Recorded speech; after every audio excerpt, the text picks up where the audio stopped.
Three, two, one, and we're racing. Hello, everybody. Welcome to the podcast that is always last past the post. How are you, buddy?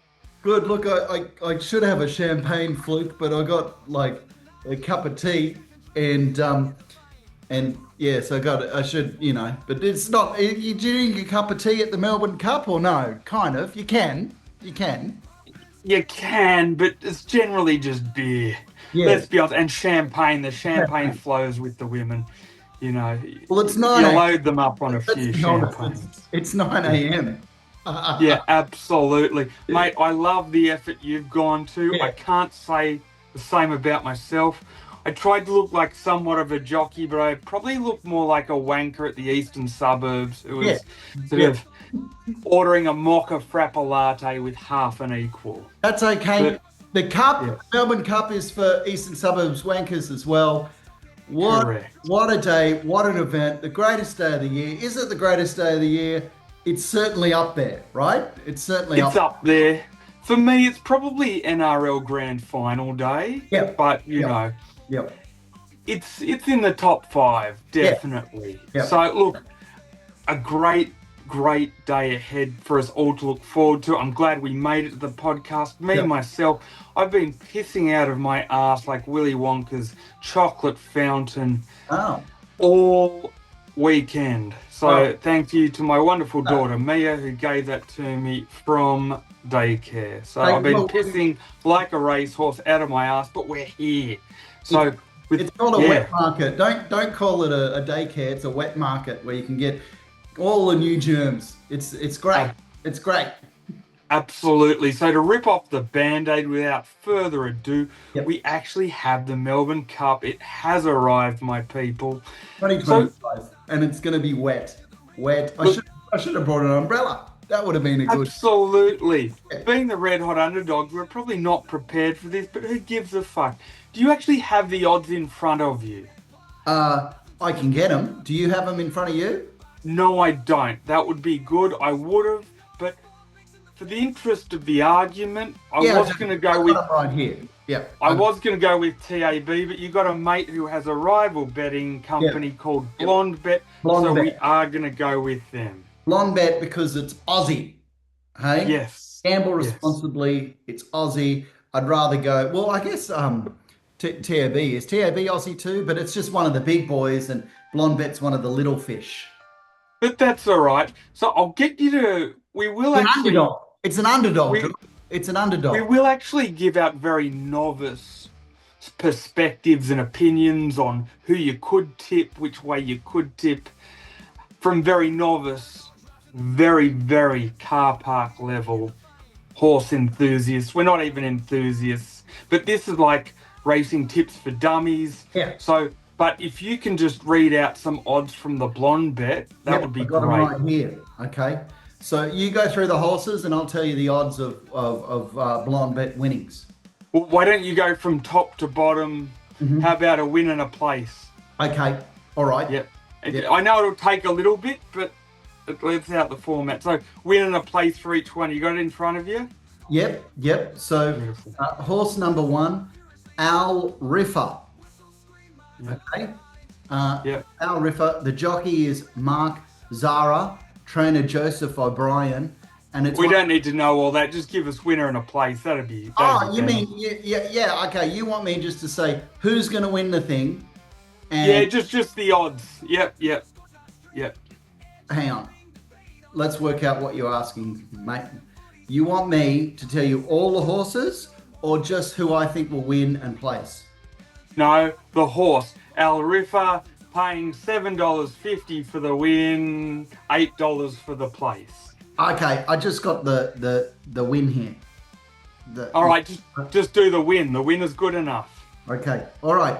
I've got Al Riffer paying $9. Beautiful. Next, and go right through them. Well, we're going to just smash through them in 2 seconds. Okay. Yep. Buckaroo. Remember Buckaroo? Remember Buckaroo. Keep it going, buddy. Big buck hunter Buckaroo. $8. Okay.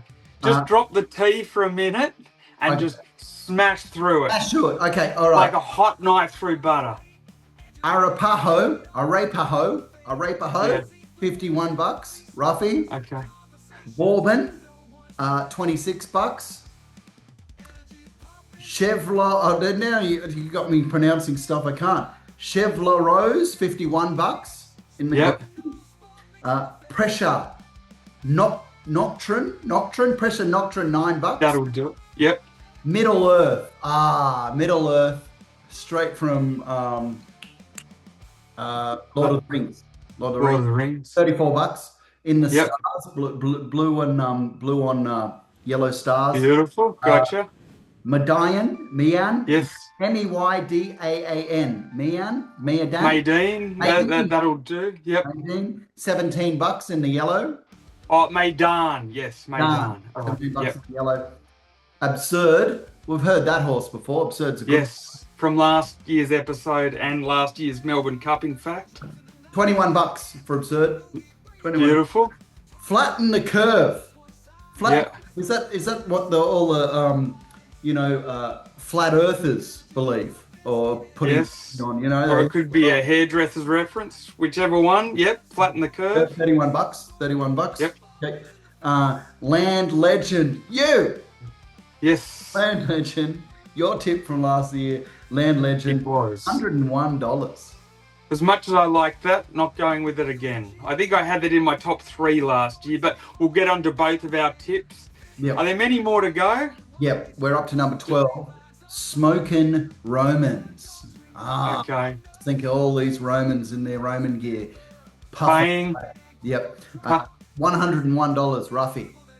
Beautiful. Next one, Change of the Guard, all one word. $101, another roughie. Yeah. Half yours, 14, half yours. Yes. $6, the favorite, and has a lightning bolt on it. Half yours, half mine.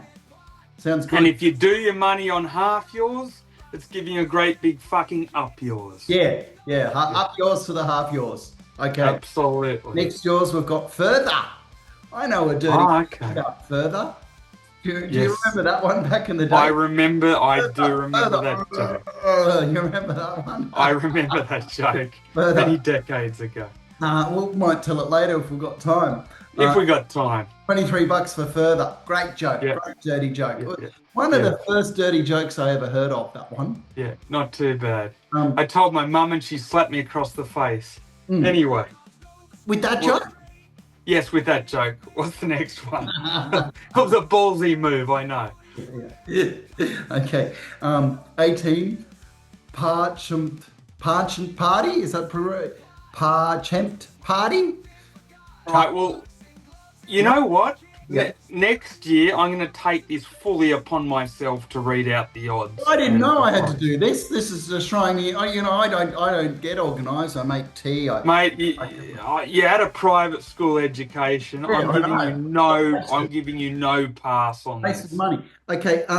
Number 20. Completely. River of Stars, $17 in the green. River of Stars. I can say that. Okay, beautiful. Royal Supremacy, $26. Torenzo, $26, and finally horse number 24, Valiant King, $7. Not too bad. I think I did okay. The readout was okay. It was a good 4.5 out of 10. Yeah. Not too bad. Yeah, not too bad. Could be worse. Yeah. It was okay. So have you actually, out of all of that list, had some picks that you've actually chosen? Sure, let's smash them out now. I'm going for the favourite, okay? Yep. So half yours, half mine. I'm also going for Land Legend because you and I are both Land Legend. Land Legends, correct. And also I'm going for Buckaroo because it's been around a while and I've always liked to say you're out of your bucking mind. I think that's absolutely. So listen, I will give. You're out of your bucking mind. That's what I reckon. Absolutely, no, I agree. So I'm about to give my tips, but before I give my tips, I'm actually going to pass on a few hints to some Neville Nobody novices like us within the tipping world and people who don't know about horses. So here's just a few things to take into consideration. I probably said a few of them last year, but no horse has ever won from barrier number 8 or won with the cloth with the number 18 on the horse. Oh, okay. Yep. Barrier 5 is the most successful in Melbourne Cup history. Yep. The numbers on the racing cloth of the horse, numbers 4 and 12, share the most wins with 11 wins each. And the last time that a horse won from the outermost barrier was in 2000, and that was the horse Brew that won from barrier 22. So there you go. Yep. And 2 little ducks. All right. that's it. My tips. So I've actually got Buckaroo as my first place getter. So yes, I've elevated him there. I actually out of our bucking mind, both of us. Yes. Now, earlier on in the week, I saw that one Smooth Operator was in the race, but it might have been a late scratching because you didn't read that one out, but that's okay. Yeah. That being said, if it was in the race, I've completely discarded anyone that I chose from last year. Yeah. Yeah. So You chose I'm that sorry. last year, right? Yeah, I actually picked that one last year to win, and it just did me dirty. So, no, thank you. So I'm putting my place in Buckaroo. You better come up gold for me, otherwise there'll be hell to pay. Number 2, I've gone with Maidan. And number 3, I've gone with Al Riffer. So there you go. Now, Al Riffer let one ripper. Absolutely, with good old Al Riffer. So, look, it's a great day. It was actually, there haven't been too many horses that have actually won it more than once. The only ones that have actually won it more than once are Makybe Diva, that's won in 2003, 2004, 2005. Oh, wow. Also had Think Big that won it in 1974 and 1975. Yeah. Rain Lover, who won it in 1968 and 69. Peter Pan, that won in 32 and 34. And Archer, you've got to go all the way back to its inaugural years in 1861 and 1862. So there you go. And I think... Yeah, it's been around a while, isn't it? It's, that one's no longer in the paddock. Just breaking news. If you don't know, Archer is no longer alive, and neither is the jockey. So, bit of a red hot Underdogs news flash for you all. Yeah. And apart from that, I don't think last year's winner. I think last year's winner for memory was Knight's Choice. I do believe. Yep. I could be wrong. Yep. Our facts are all around the place and all over the place and at the Red Hot Underdogs. But for memory, my very dementia-laden memory, have Knight's Choice winning last year. I don't believe that is in there this year, so you can't choose that this year. But just one tip going on what I just said, and it all connects. Not really much of a good idea to tip the same horse twice in consecutive ones, because it very rarely works when you think that only 5 horses in the whole history have gone back to back. Well, what about those people that, you know, they have the same numbers, the same lotto numbers every year? Is it a bit like that or no? Yeah, it can be. It just depends on your perspective. Everyone has a different opinion, and but it's not a bad argument. Like, no, I'm not getting a lotto ticket, and then it's all your numbers, your birth dates, and blah, blah, blah. So, yeah. So, you know, I actually read a newspaper article. Well, not newspaper. It was actually on the phone. But back in the day, it would have been on the newspaper. But there was actually a very young couple who were about 24. They'd been together for about 6 years. They were high school sweethearts. Oh, yeah. Every day for like 5 years, they had the same number that included their birthdays and a few other people's birthdays in their lotto numbers. 1 week, they had a few extra bills to pay and said, nah, fuck it. We won't do it this week. And unfortunately ended up missing out on $14 million. Yeah, it's true. It's true. So really, the 1 week you don't do it. We should be we should be betting on the ones we bet on last year, Drewy. That's true. I'm glad you bring all of this in because last year we did love tips for the not the NRL. God, my mind is stuck on the NRL because let's face it, this bloody podcast has been predominantly that for the longest time. Okay. Last year I did love tips for the Melbourne Cup. This year I think we should do one for problem gamblers. Okay.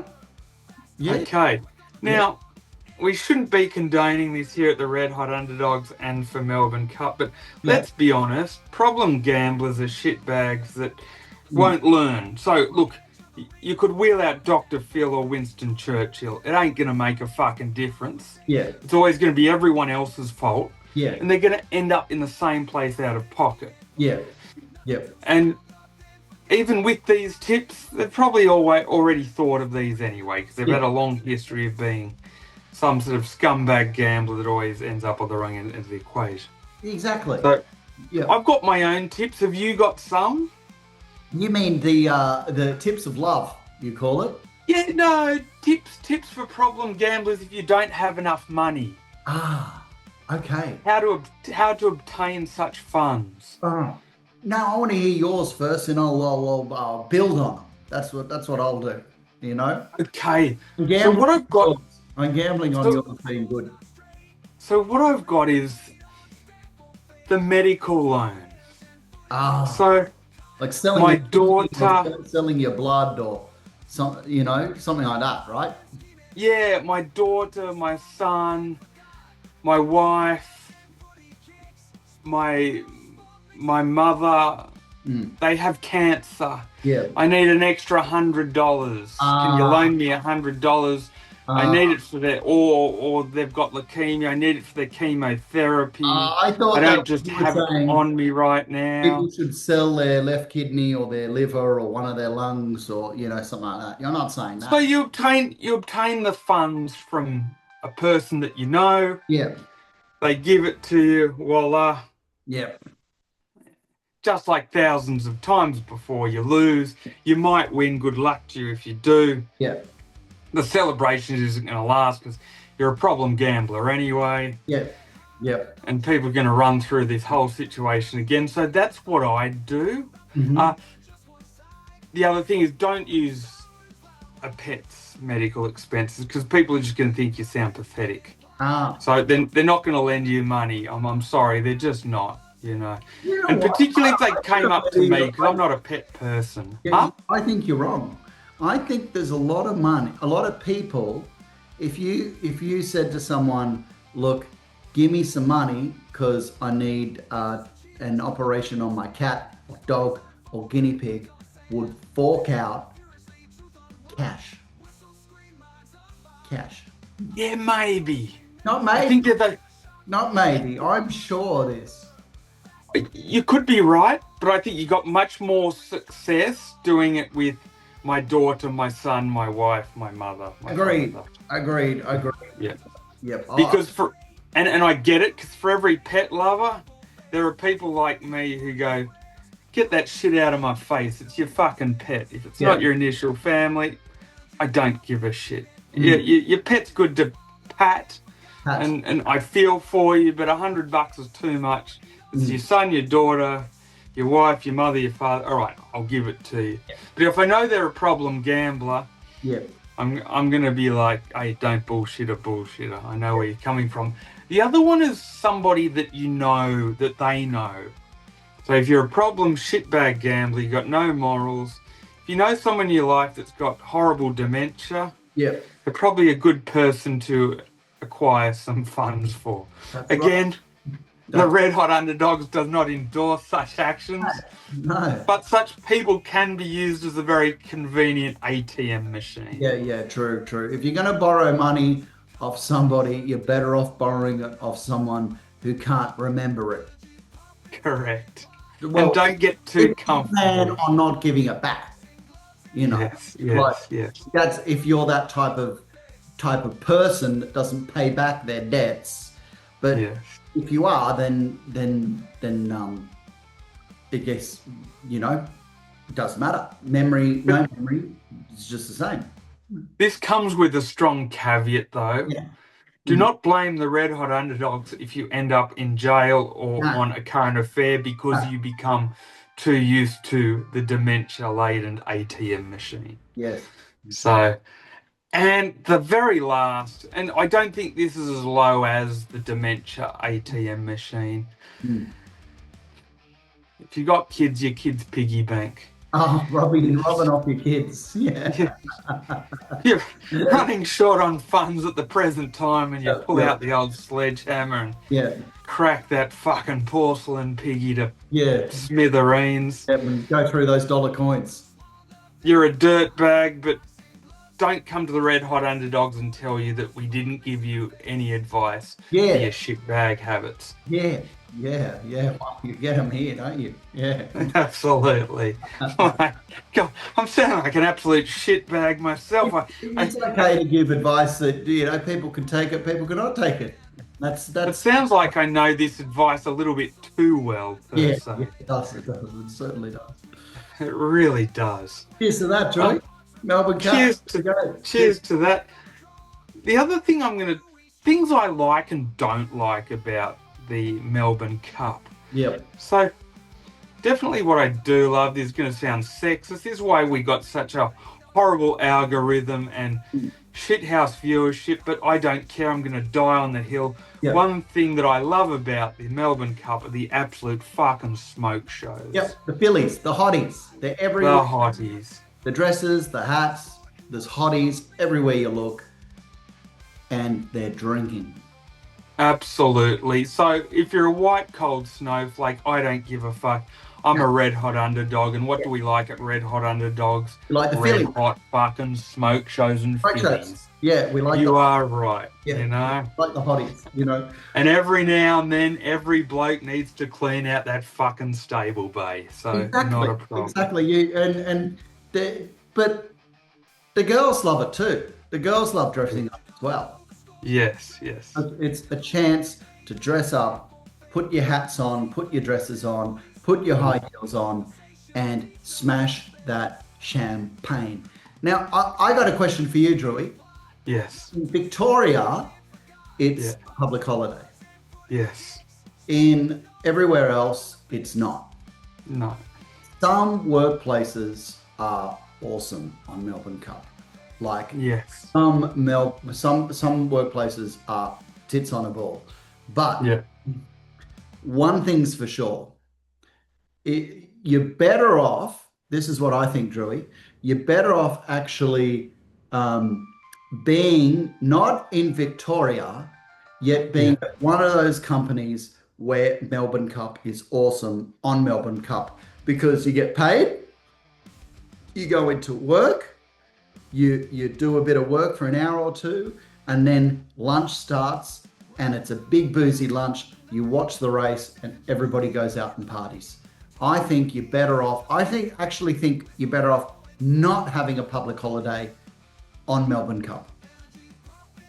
Yeah, look, it depends on who you are and who you work for and your circumstances. Listen, I traditionally I've been at the same company for 21 years.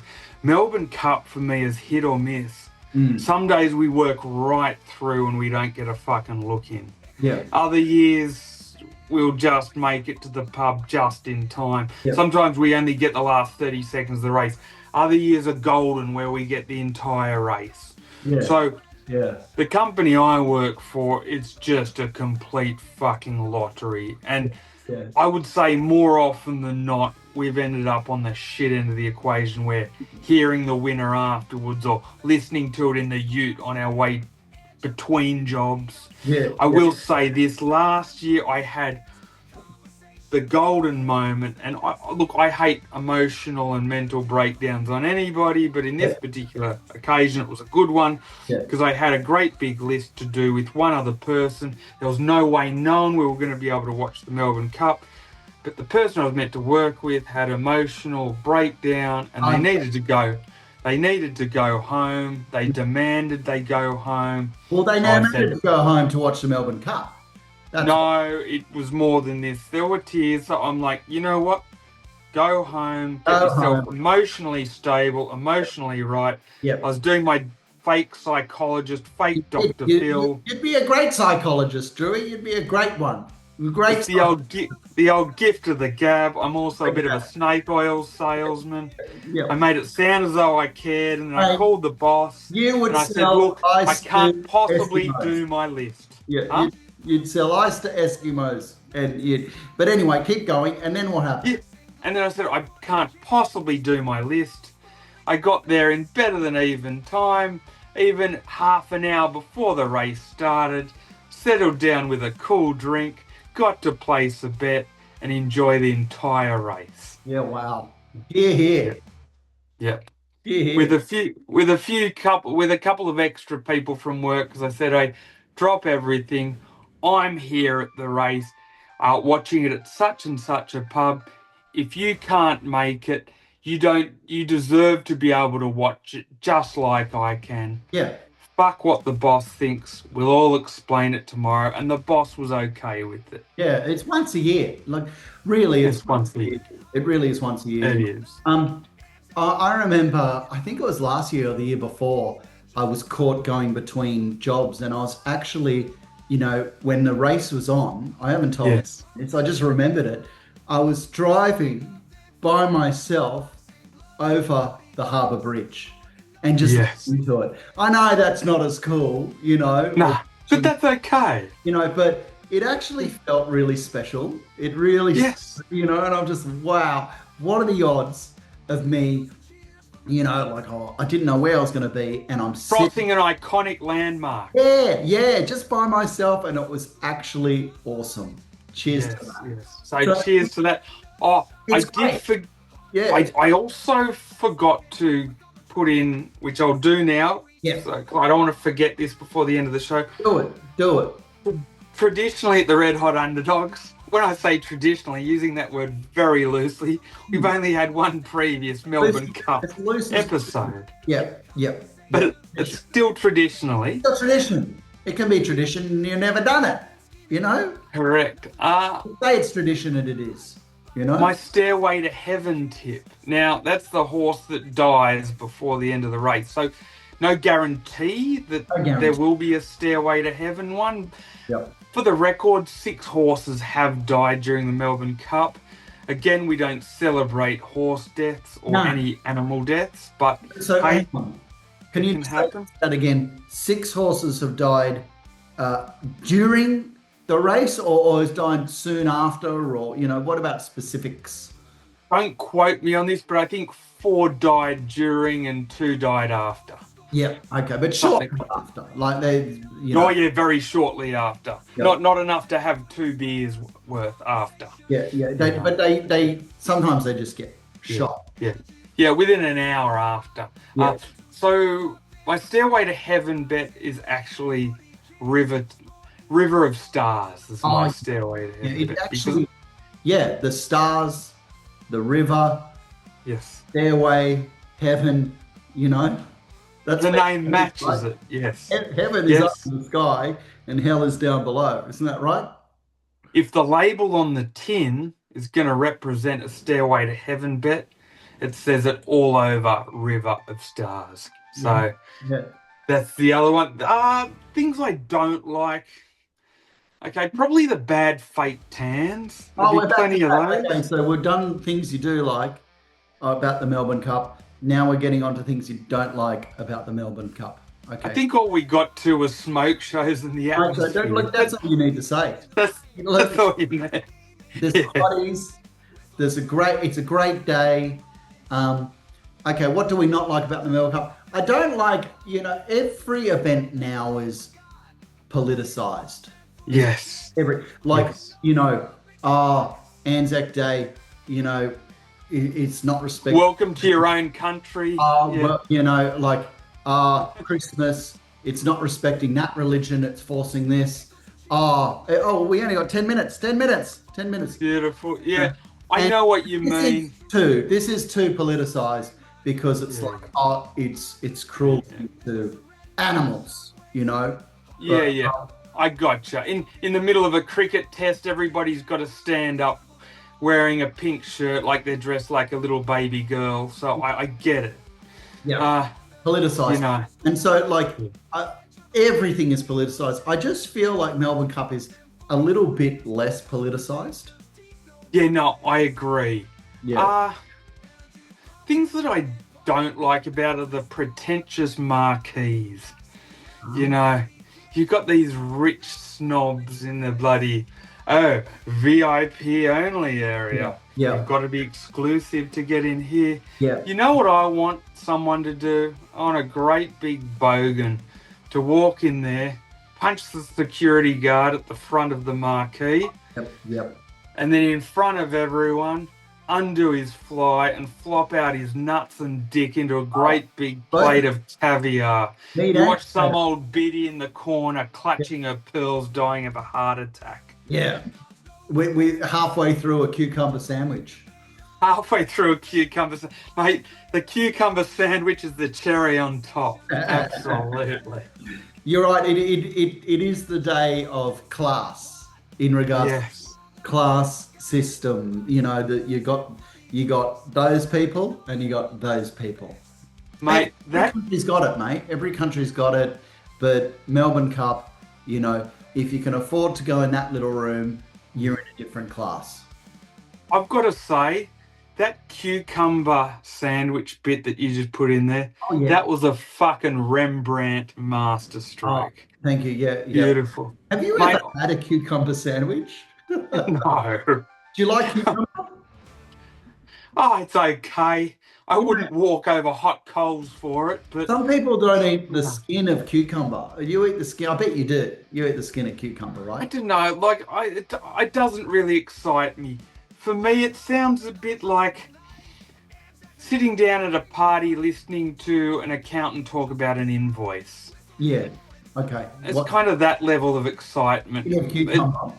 The volume dial doesn't go much past a 2. Oh, okay, gotcha. Let alone a 1 on the cucumber sandwich front. Yeah. The other thing, I wouldn't say I dislike it.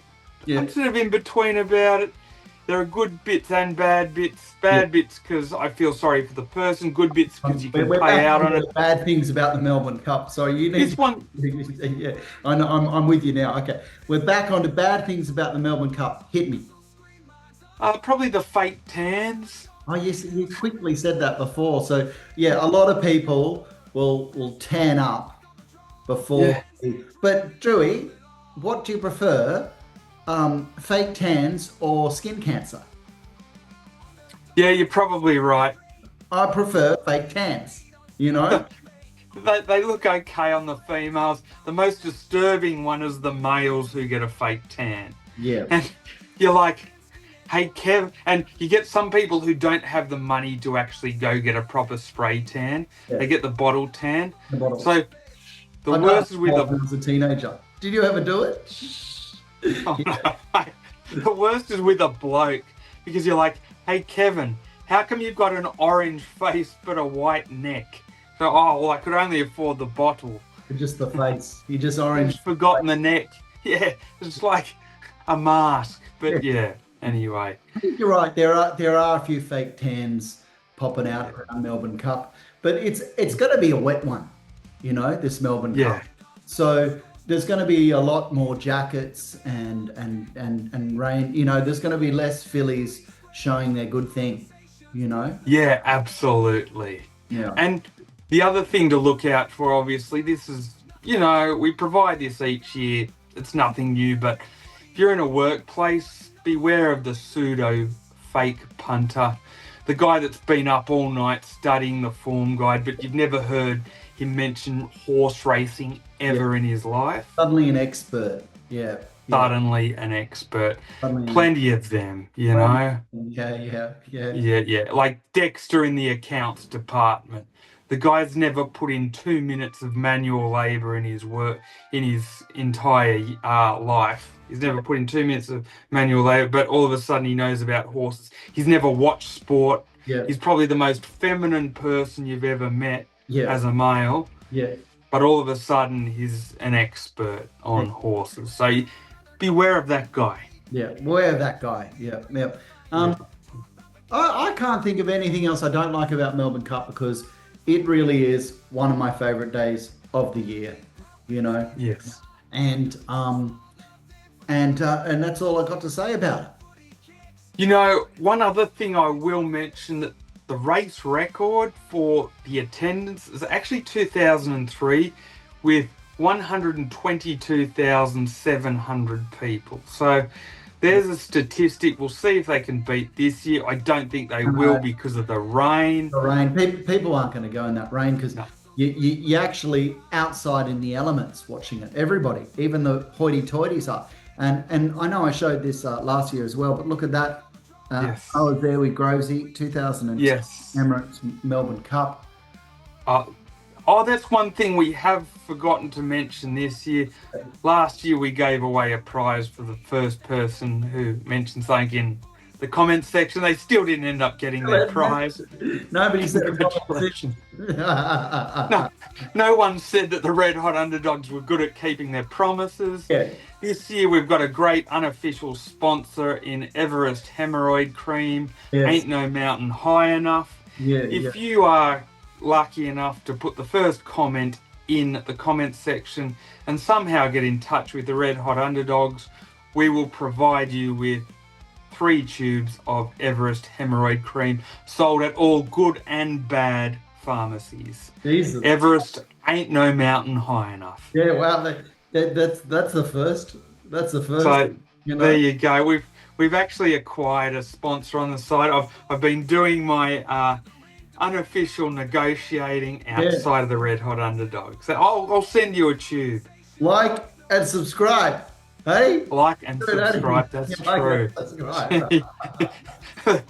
Just like the Everest slogan, getting 1 like or 10 views for the Red Hot Underdogs ain't no fucking mountain high enough. Yeah, true.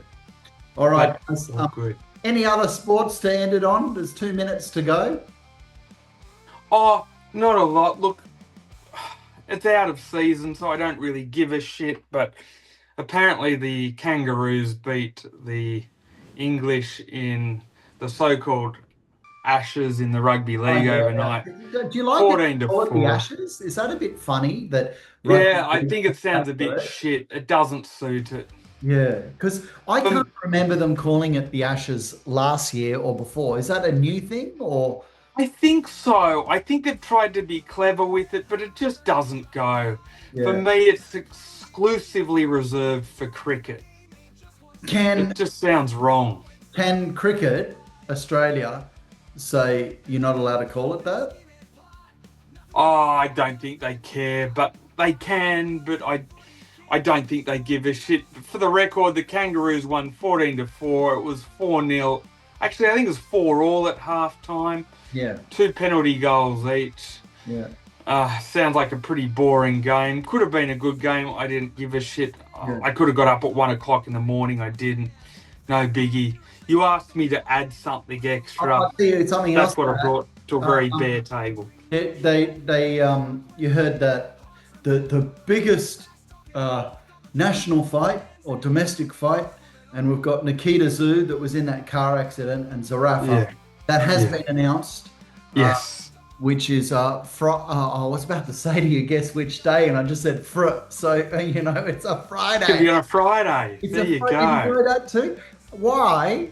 Why Friday? Okay, I understand Wednesday because I get it cheaper, but why Friday? I like Friday better than Wednesday. Okay, yeah, I do, but why didn't they say, okay, we'll get it Friday, let's make it Saturday or Sunday so it's even bigger? But I guess, I can't complain.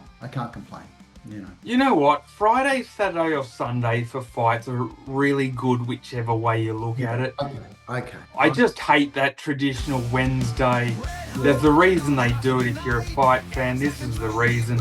They don't have the courage to go up against the NRL or the AFL during what is usually during the footy season. Friday night, great. Well done. Yeah. Beautiful. Okay. All right.